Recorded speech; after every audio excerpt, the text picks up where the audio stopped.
সবাইকে আরো একবার স্বাগতম জানিয়ে শুরু করছি আমাদের আরেকটি নতুন ভিডিও। সো আজকেও আমরা আলোচনা করব বিসিএস সাধারণ জ্ঞান নিয়ে। সো চলুন আজকের এই সাধারণ জ্ঞান মডেল টেস্টটি শুরু করি। সো আজকে আমাদের প্রথম যে প্রশ্নটি সেটা হচ্ছে, বাংলাদেশ সবচেয়ে বেশি রেমিটেন্স আয় করে কোন দেশ থেকে? বাংলাদেশ সবচেয়ে বেশি রেমিটেন্স আয় করে সৌদি আরব থেকে। বাংলাদেশের রাষ্ট্রীয় মূলনীতি কয়টি? বাংলাদেশের রাষ্ট্রীয় মূলনীতি 4টি, আর এই 4টি মূলনীতি হচ্ছে জাতীয়তাবাদ, গণতন্ত্র, সমাজতন্ত্র এবং ধর্মনিরপেক্ষতা। আনন্দ বিহার কোথায় অবস্থিত?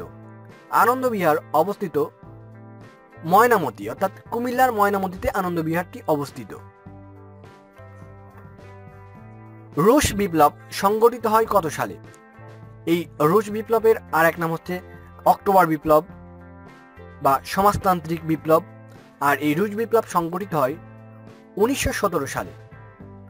আর এই রুশ বিপ্লবের নেতৃত্ব দেন লেনিন। টাইগার হিল কোথায় অবস্থিত? টাইগার হিল অবস্থিত ভারতের দার্জিলিংয়ে। বহুল আলোচিত টিকফা চুক্তির বিষয় কি ছিল? বহুল আলোচিত টিকফা চুক্তির পুরো মিনিংটা যদি জানি তাহলে আমরা সহজে বুঝতে পারবো এর মূল বিষয়টা কি। টিকফা চুক্তির পুরো মিনিংটা হবে trade and investment cooperation from agreement, অর্থাৎ বাণিজ্য ও বিনিয়োগ এই চুক্তির প্রধান বিষয় ছিল। আর এই চুক্তি মূলত হয় বাংলাদেশ এবং মার্কিন যুক্তরাষ্ট্রের ভিতর। সেন্ট মার্টিন দ্বীপে কোন ধরনের খনিজ সম্পদ পাওয়া যায়? মূলত অপশনগুলো 4টির ভিতরেই সেন্ট মার্টিন দ্বীপে সিলিকা বালু, চীনামাটি, চুনাপাথর, খনিজ বালি সবগুলোই পাওয়া যায়, কিন্তু সবচেয়ে বেশি পাওয়া যায় চুনাপাথর। সো অ্যান্সারটি হবে চুনাপাথর। বাংলাদেশের কোন বনভূমি শালবনের জন্য বিখ্যাত? বাংলাদেশের ভাওয়াল এবং মধুপুরের গড় শালবনের জন্য বিখ্যাত। আর এই ভাওয়াল আর মধুপুর গড় অবস্থিত টাঙ্গাইল ও গাজীপুর জেলায়। মেরু অঞ্চলের বরফ অবমুক্ত হলে পৃথিবীর কত শতাংশ মানুষের দুর্ভোগ বাড়বে? অর্থাৎ মেরু অঞ্চলের বরফ যদি গলে যায় পৃথিবীর প্রায় 40% মানুষের দুর্ভোগ বাড়বে, অর্থাৎ পানির নিচে চলে যাবে। সো আজকে আমাদের সর্বশেষ যে প্রশ্নটি সেটা হচ্ছে, নিচের কোন দেশটি আসিয়ানের সদস্য নয়?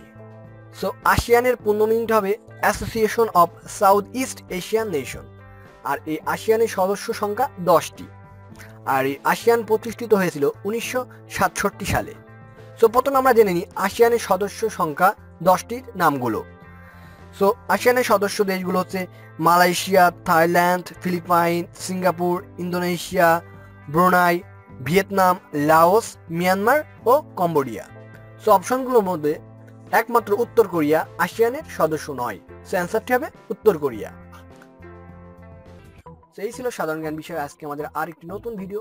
পরবর্তীতে ধারাবাহিকভাবে আমরা সাধারণ জ্ঞানের আরো অনেক ডিটেলস ভিডিও আপনাদের সামনে নিয়ে আসবো। তো আশা করি আপনারা সে পর্যন্ত ভালো থাকবেন। আর আমাদের ভিডিওগুলো যদি আপনাদের ভালো লেগে থাকে তাহলে অবশ্যই আমাদের চ্যানেলটি সাবস্ক্রাইব করবেন। আমাদের ভিডিওতে লাইক, কমেন্ট, শেয়ার করতে ভুলবেন না। সবাই ভালো থাকবেন, ধন্যবাদ।